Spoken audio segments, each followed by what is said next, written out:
Aujourd'hui, j'aimerais prier avec quelqu'un qui s'est arrêté dans sa marche chrétienne et qui s'est découragé, qui passe par des moments de culpabilité après une faute et qui croit peut-être qu'il n'y a plus de moyen pour lui d'avancer avec le Seigneur.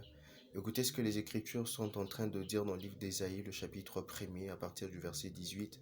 L'Éternel parlant, il est en train de dire: Venez et plaidons, dit l'Éternel, si vos péchés sont comme les cramoisis, ils deviendront blancs comme la neige.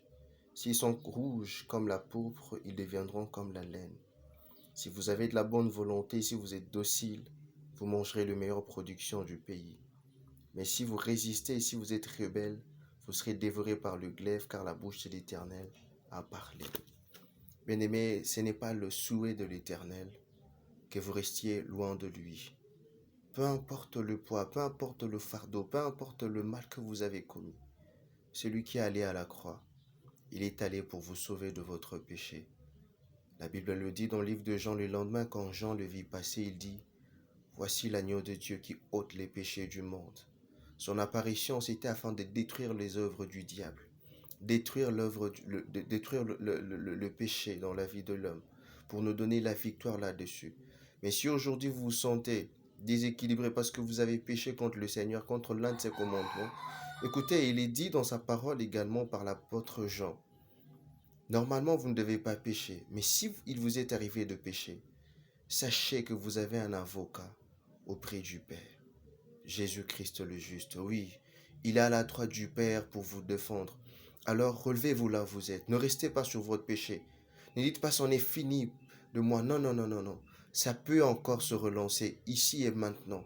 C'est pourquoi j'aimerais prier avec quelqu'un comme David le fit dans le livre de Psaume 50. Après sa faute avec Bathsheba, quand le prophète Nathan lui a fait le reproche, il est allé prier le Seigneur. Dans ses psaumes, il est en train de dire: J'aimerais que tu le fasses là où tu es, une prière pour toi aujourd'hui, afin que l'Éternel, avec un cœur repentant, afin que l'Éternel te relève, te restaure. Il dit, dans le psaume, il dit: Voici, je suis né dans l'iniquité, et ma mère m'a conçu dans le péché. Mais tu veux que la vérité soit au fond du cœur. Fais donc pénétrer la sagesse au-dedans de moi. Purifie-moi avec l'hysope, je serai pur. Lave-moi et je serai plus blanc que la neige. Annonce-moi l'allégresse et la joie, et les os que tu as brisés se réjouiront.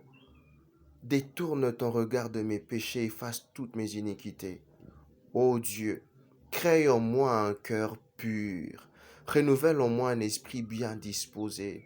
Ne me rejette pas loin de ta face, ne me retire pas ton bon esprit.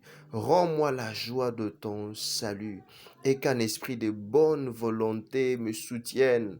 Seigneur, je t'en supplie, que ceci éternel soit l'héritage et la part que nous partageons ici avec mon frère, avec ma sœur, qui revient vers toi, ô Dieu, dans le nom puissant de Jésus.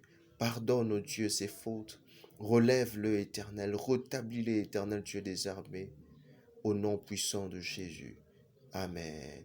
Que le Seigneur vous bénisse, lui qui pardonne toutes vos iniquités, les efface, vous lave, vous blanchit par le sang de son alliance. Soyez heureux parce que Jésus vous aime et il est mort pour vous sauver.